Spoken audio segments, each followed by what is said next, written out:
want to do God's will. What you're seeking is a blessing from God. You must expect a miracle. You have the power of choice.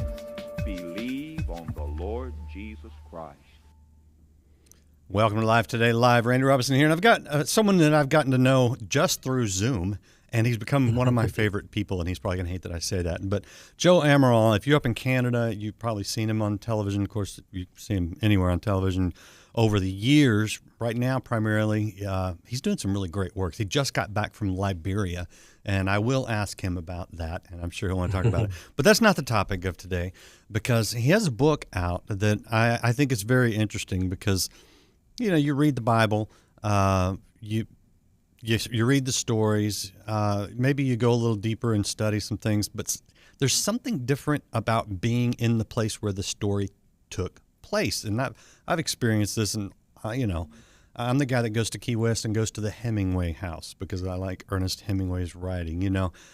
There's just all sorts of examples. Of course, our mission work, you see it on television, but you don't get to feel the water and smell the water when we're drilling the wells, and it's a whole different experience. Well, that's what happened to Joe when he went to Israel, and now he's about to go on his 45th trip to Israel. Well, he has a book out called Understanding Jesus, and he's getting into as the subtitle says, he's getting into the cultural insights of the words and deeds of Christ. So we're going to walk you through some of that, hopefully to get you a little closer to the story of Christ. What a perfect time to do it in the Christmas season. So we appreciate you guys watching, whether you're live or in the replay. Chat is open if you're watching live. So you got some questions for Joe, feel free to throw them out there. I'll relay them to him and see how he responds. Joe, great to see you again, man. Randy, I love coming on the show with you. I've told you that before. I love our conversations, and I'm so glad that I get to come back right before the end of the year, and before my 45th trip to Israel, if you can believe it. Well, okay, well, why do you keep going back? That's a great question. For years, I was going 2 to 3 times a year because we were filming a television program in Israel about like the Jewish roots of Christianity. So, my backdrop was Jerusalem or the Sea of Galilee, and you could fake it in the studio, but there's nothing like being, on a boat in the Sea of Galilee. So I was going for that reason many times. And then we'd also do tours to Israel. I'm actually still doing them. We do 2 tours every year, and we give people the chance to experience Israel for themselves. And like you were saying in the intro, just to have that experience of actually being on location in the place, kind of getting a sense of, they're mentioning Capernaum, Bethsaida, they're mentioning, Magdala. Just having the awareness of where things are. And then next time you come home and you read through the Bible, you have a big old grin on your face because you know exactly where it is. And it's just a wonderful feeling to be able to know where those places are, what Jesus is seeing, what Matthew is seeing as he's writing it, and just knowing what is beyond the pages of the book. So I love to go back for that. Well, how old were you when you first went? I went in 2002 for my first time. So I was 32 years old when I went for my first trip. Well, how was it for that first time? Because I've never been. And so I can only imagine that it would be a little mind-blowing in some ways getting to see these places. Yeah, it was overwhelming, to be honest with you. I didn't grow up in a very Jewish, environment, didn't have a lot of exposure, definitely not to Orthodoxy. I didn't really see that in my everyday life.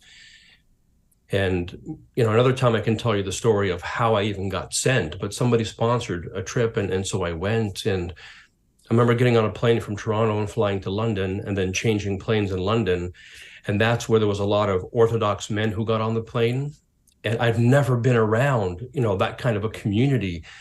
And then all of a sudden at the exact same time, they all get up during the flights, with their big prayer shawls, and they go towards the back of the plane because they got to face east towards Jerusalem to pray, and then you land.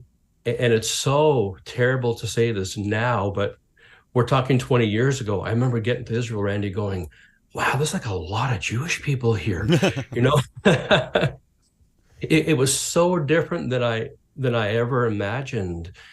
And just walking through the streets, hearing the Hebrew language, getting a sense for how people behaved, their attitudes, just kind of everything, saying, like, this is where Jesus came from. Like, this is the bedrock. This is the foundation, the culture from which he came from. And so to understand him, I can understand these people. And so once I started adapting to the culture and the way they think and the way they speak, I began to say, okay, I know why Matthew wrote that way. I mean, that's a very Jewish style of writing.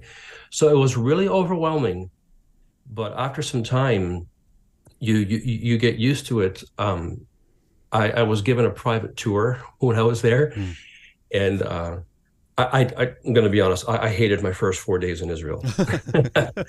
It's not a good tour pitch, I know. Why? Well, it was during what was called the Intifada, like the Palestinian uprising. There was 4 suicide bombings a week in Jerusalem. Oh, jeez. And you go have lunch at one place and there's all these candles in the wall. And you said, what are the candles for? Oh, each candle represents a child that was killed in a bombing a few weeks ago. And you're like, oh my goodness, right? And you're kind of freaked out. And then my tour guide shows up on my 4th day at my door and he knocks and he's all happy. And he said, good morning, how are you? And I'm like, easy. I'm not as excited as you are. And he says, my name is Aryeh Bar David. I'm like, wow, what does that mean? He goes, oh, the lion from the tribe of Judah, right? And I'm like, whoa. And he goes, what's your name? I said, Joe. From Toronto. Didn't have the same, But Aryeh started taking me around the country and he kept talking about Yeshua, right? And he would say, oh, this is where Yeshua, did this miracle and, Yeshua did this. And I remember my Gentile brain was like, I know he's talking about Jesus, but he's saying his name wrong. Like, I wonder if he knows he's saying it wrong, So here's the Gentiles going to correct this Jewish expert, and he says, well, his name was, Yeshua. His mother Miriam named him. I said, his mother who? You mean Mary, right? And he's like, what are you talking about? And after a while it hit me. I'm like, oh my goodness, Jesus was Jewish. Like, that? And it sounds right. Silly to say today, he's Jewish. Of course he was. But what does that mean? Like, not just ethnically, but culturally, even his diet, religiously, the way he went to synagogue.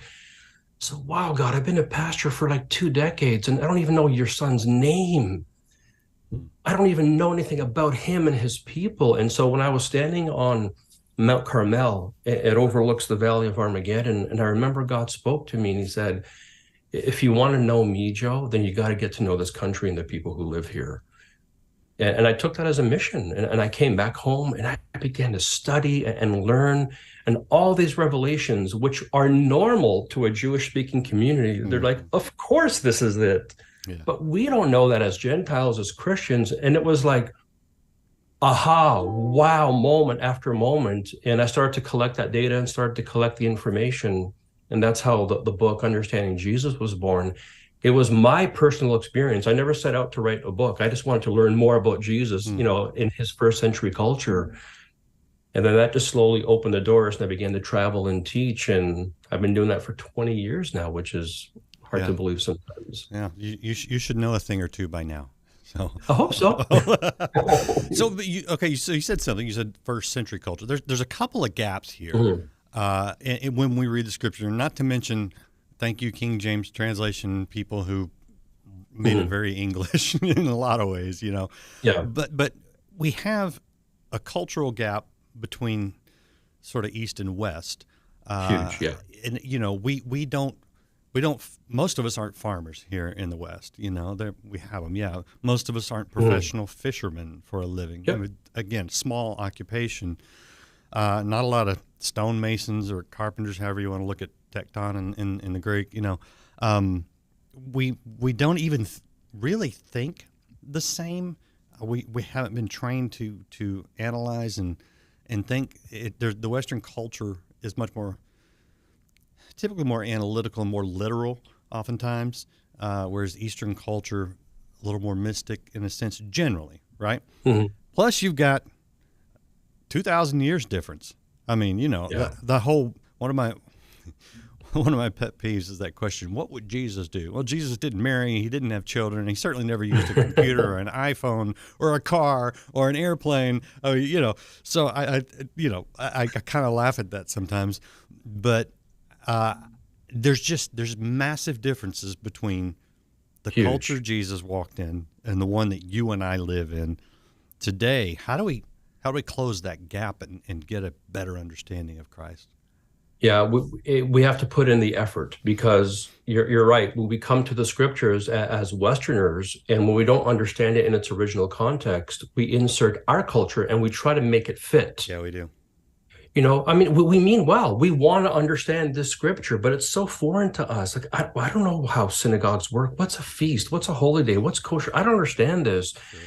And so, we have this, circle, and we're trying to put this square peg into it, and we're forcing the scripture to kind of bend to our culture, but it has to be the other way around. And so what I learned when I came back was to appreciate the power of culture, because that changes a lot of things. Do you remember a movie back in the day, Randy, called My Big Fat Greek Wedding? Yeah, I never saw it. Okay, but you know about it, right? I know about it, yeah. This typical white American guy marries into this, loud Greek family. Well, I have a very similar experience. My white Canadian wife married into this loud Portuguese, obnoxious family. And my uncles were always yelling, and she thought they were fighting. And I'm like, no, honey, they're just talking about soccer, And you can misinterpret people's intentions when you don't know their culture. And so I began to do this with Jesus culture. And, first thing you realize is, no one spoke English 2,000 years ago. I mean, English is such a limited language. We have one or two words for some really big theological things. And in Hebrew, there's 18 ways to say the same thing.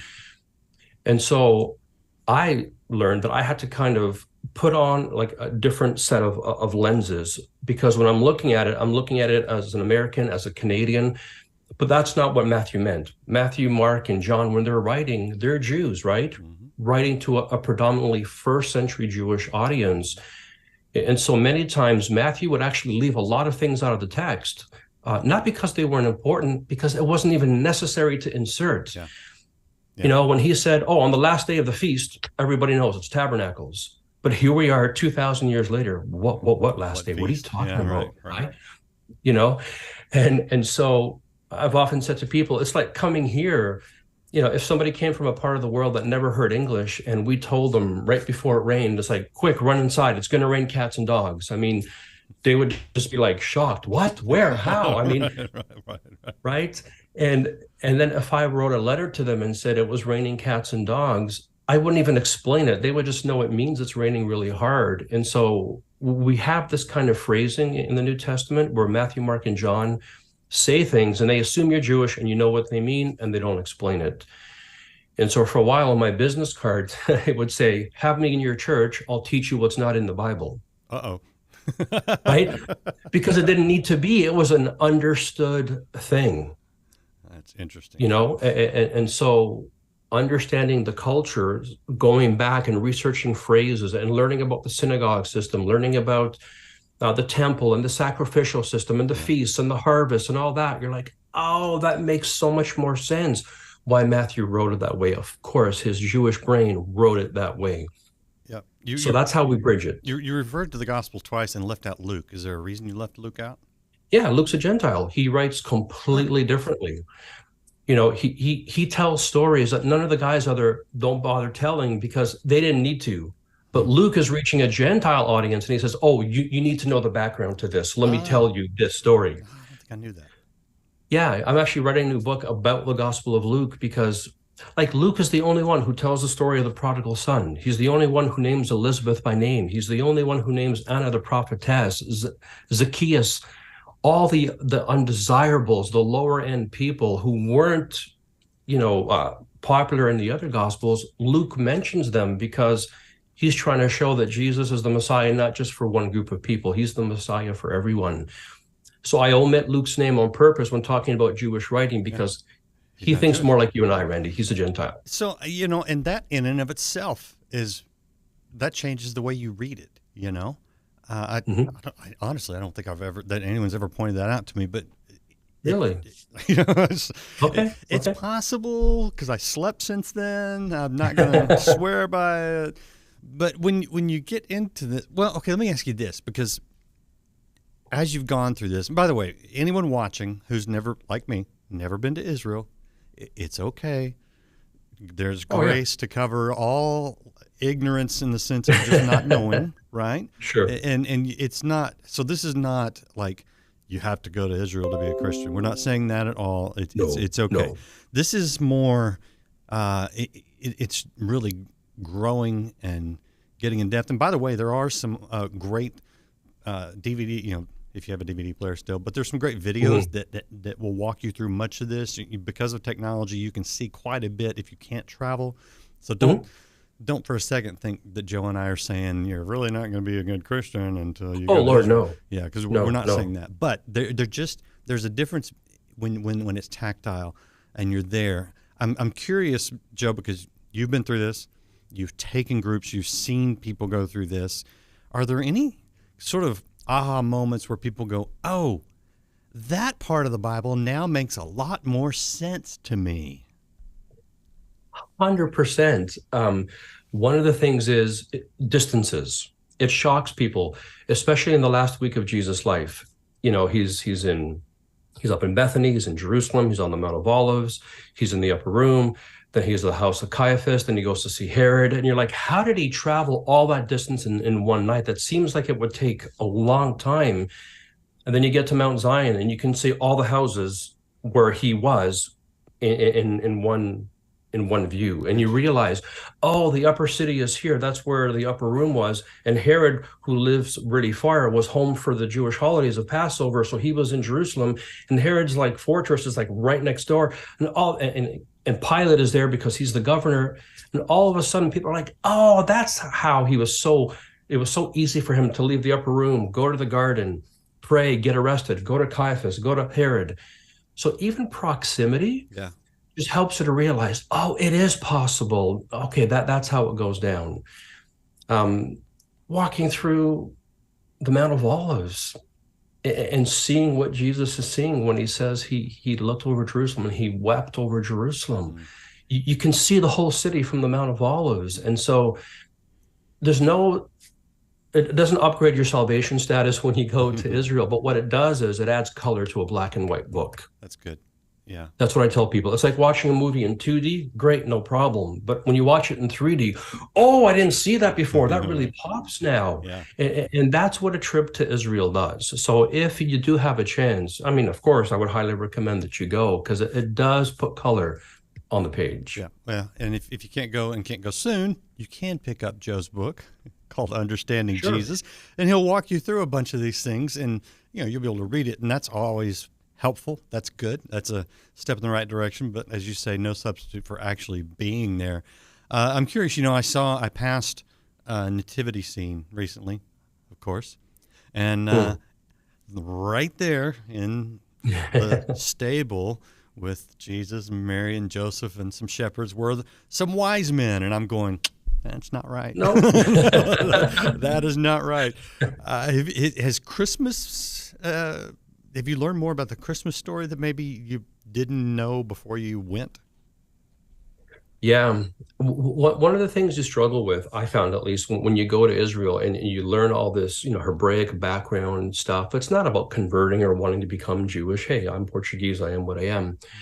But you do question, why do we do certain things when we know this is clearly not the case, but we do it anyways? Like, why do we put tradition ahead of culture and context? One of the things that really changed for me was years ago, I had a chance to be with some Bedouins, some shepherds, of Muslim and Arabic background in the Judean wilderness. And even being able to say that, how cool is that, right? I'm in the Judean wilderness with shepherds and Bedouins. And we were just talking about culture.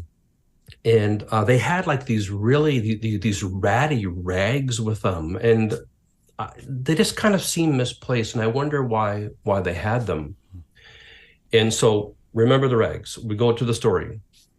Joseph is traveling from Nazareth with his wife and they're coming all the way down to Bethlehem. We're talking 6 days minimum. She's pregnant, so anything can happen anytime. And Luke, of course, the doctor, tells us that when the baby is born, that they wrap him in a swaddling cloth or with a swaddling cloth. And Luke's the only one who mentions the swaddling cloth. And it's interesting because I learned that the swaddling cloth actually has a medicinal purpose. It has a medical background. I remember when my kids were little, my mom, she was like, if the kids were crying, just give it to grandma, and she would wrap the baby tight and she would rock the thing to sleep, you know. And we think of swaddling a baby, but I learned that a swaddling cloth was very different in the first century, and it's actually still used by the Bedouins today. And they're strips of cloth that you carry with you on long journeys, and they use it to wrap dead bodies. You anoint the cloths and you wrap the bodies. That way, if a person dies along the way, you can preserve their body until you get them to a place where you can bury them properly. And so these Bedouins were carrying them, which triggered that memory, because I thought, wow, Joseph is making a 6-day walk with a pregnant woman. Childbirth is the #1 leading cause of death among women in many parts of the world still to this day. So she could have bled out, she could have died.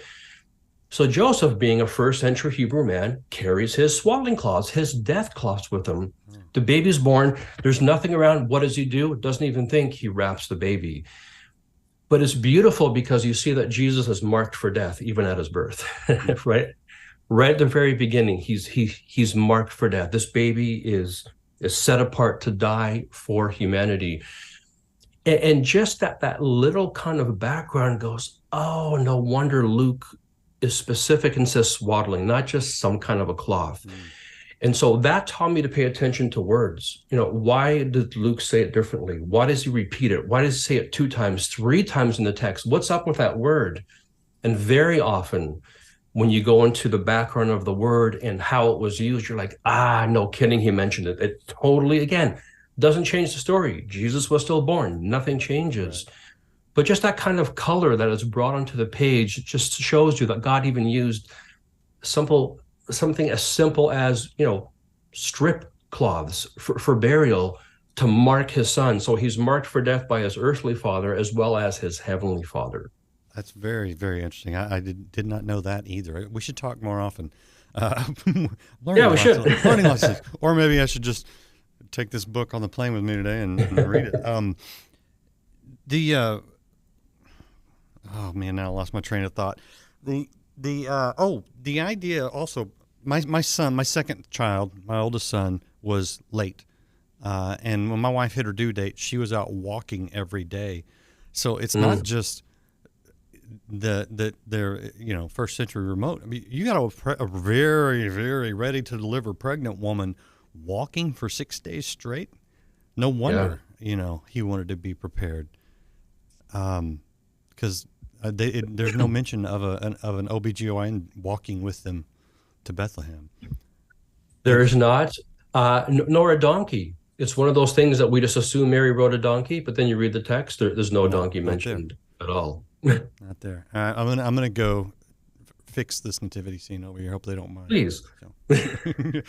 Very interesting. All right. I know we could keep going because there's so much in the book and so much in your experiences. By the way, if somebody wants to go on one of your tours with you, is that open? Yeah. Just go to joeamaral.org/ and there's somewhere that there's a button you can click on Israel tours. Okay. Our May trip is already full, and we have, I think, about 12 people signed up for October 2023. So we have a lot of people from all over the world who will either fly to Toronto or they'll just meet us in Israel and pick up the tour. Oh, okay. October 2023. Maybe the Robesons. We'll see. Maybe me and my wife. I need to. You know, it's a big trip though, right? It's a big trip. I want to ask about another big trip because you got a little jet lag and nobody else could tell. You look great. You sound great. But thank you. What can you tell us about Liberia? Because I know that it's a little dicey over there, so there's probably some things you can't say. But what can you tell us? Well, we got back a week ago, and it was wonderful because my wife was able to come with me for the first time. And here we are talking about, you know, culture and being on location to get the experience. Here's Karen, who has been with me for these last 3.5 years doing ministry, about Liberia, but she's only seen pictures and videos and read reports. And then you get there, and then it's all black, it's all dark, you can't see anything.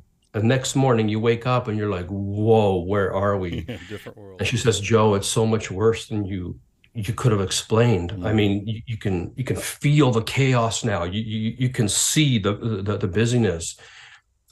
It's a post-Civil War country. The infrastructure has not come back, unfortunately. There's a lot of corruption. But in the midst of this, God has called us to plant this little community called the Community of Hope, where we built a school and we have 330 students, and we provide breakfast and lunch and a top-notch education. And we work with a former warlord from that Civil War who got radically saved in 1996. I mean, he literally wrote a book on it. I actually just happen to have it here. Oh, wow. Redemption of an African Warlord.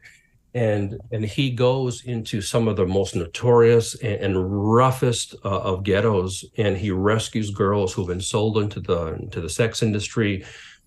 And we have like a military barrack style place that we bring them back to, and we detox them, get them off of drugs, train them, give them a solid Bible background, and then teach them whether it's seamstress, whether it's hairstyling, or whether it's just a trade, electrical, plumbing, whatever, just some kind of a trade. Yeah.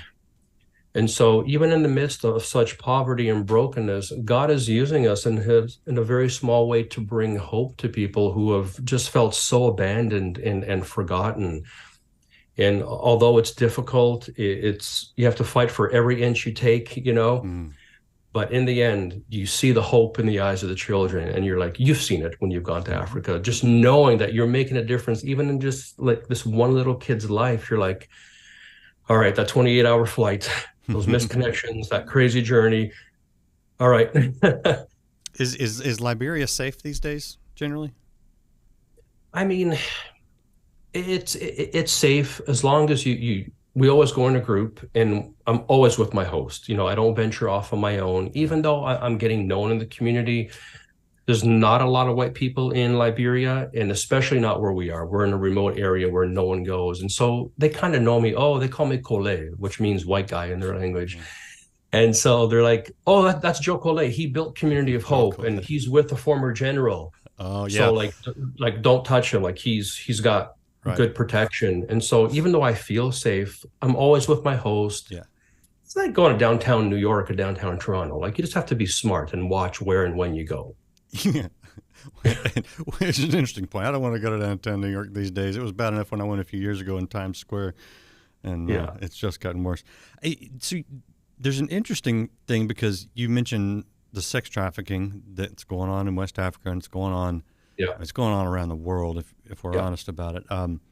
But that reminds me again of a little bit of what you talk about in understanding Jesus, because when we read the Bible in our Western mindset and we read terms like master and slave, we get a completely different idea because of the history of our country, but this chattel slavery that was different, not to justify it, but just saying it was different in the culture that Jesus was in. And even terms like king and kingdom, that in now south of the border of U.S. and Canada, the king is the guy that we rebelled against to get our freedom and start our country. So this idea of a king and kingdom, lord and lordship, I mean, these are very, they're just, we don't live there. That's not the way we think.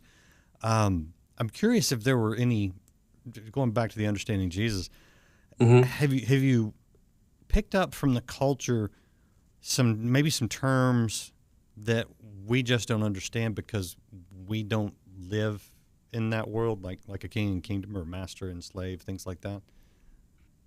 Sure. Now, remind me, is this 1 hour or a half hour? This is half hour. I know. I'm just curious. Okay. I was thinking about this morning in the shower, if we're honest. Yeah. I was like, I wonder if there's because that is one thing that we read, and I'm working on a book related to kingdom, and it's like we don't get.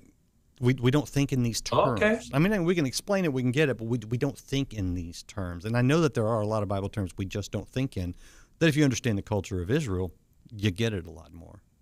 Okay, well, let me give you a 2-minute response since you're writing something about the kingdom. In Matthew 16, when they're at Caesarea Philippi, and there's, Jesus asks, "Who do you say the Son of Man is?" And Peter says, "You are the Christ, right? The Son of the living God." There's like a whole 40-minute lesson that we can do on that, which is just amazing when you know what Caesarea Philippi was.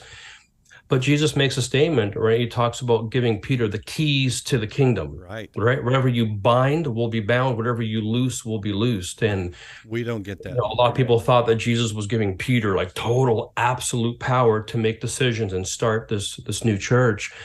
But what I learned, and it's very open now, is that those were actual legal terms used by the rabbis in those days. So because this new movement was emerging that we call the church, people didn't know what to do. You had Gentiles coming in. Do I got to keep kosher? Do I got to get circumcised? Do I have to like go to church on Saturday? Like, what do I got to do? And so binding and loosing were terms given to rabbis where when you had a disagreement or a question about something, you'd come to your rabbi and say, "Hey, can I carry this on the Sabbath?" And if the rabbi thought it was light enough, he'd say, "You're loosed to carry it." But if he thought it was too heavy, you'd say, "No, you're bound. I bind you from carrying that." And so we see this in the early church at the first council of Jerusalem, where they're asking what the Gentiles need to do. And they said, "Well, you can't do these things. You can't eat blood. You can't do this. You can't do that. But you're loosed from the rest of the law." So binding and loosing wasn't like a term of, like the way we think about it. They were legal terms, just allowing or disallowing things to be done. And that's like, it's such a simple thing, but it totally changes the power shift in that context, in that story. Yeah. No, that's very interesting because like so much of the New Testament, it's really dealing with this shift from the law of Moses to the grace of Christ. Interesting. All right. Yeah, I taught that's in the book, the whole thing about the keys to the kingdom and the legal terms. And if people even enjoyed this just a little bit, like seriously, the book is filled with all these cultural nuances that make you go, "Oh, wow, okay, now I get it." And so I hope people will feel a little closer to understanding what Jesus meant when he said certain things. That's the heart of the book. Yeah, and I appreciate that. You know what it also does? It helps protect us from drifting off into error. Because you get some weird stuff in our culture. I don't know. We do it down here. Do you guys get any weird things up in Canada? Oh, no, we're perfect up here. Okay. Good enough. Good enough. All right, Joe, always a pleasure, man. I appreciate you and the insight and the work that your heart, you're one of the good guys. You got the heart of Christ, and I just encourage you in that. So thank you for your time. Appreciate that. Anything else I missed? Is there anything you want to tell people that I missed? Because I want to give you every chance to tell all five people that are watching what's going on. No, man. I'm Portuguese, I'm Pentecostal, and a preacher. I need 30 more minutes, so you better end it now. I'll end it by saying thank you for watching. If you haven't hit follow or subscribe or share or like, depending on where you're watching, do that now and come back. I've got some really good interviews because I will be gone for the next couple of days. Kathy Lee Gifford on Monday, Megan Alexander, and a lady named Jen Tucker tomorrow. So I won't be here, but I'll be here and hope that you will be here. I will see you again live next week on Life Today Live.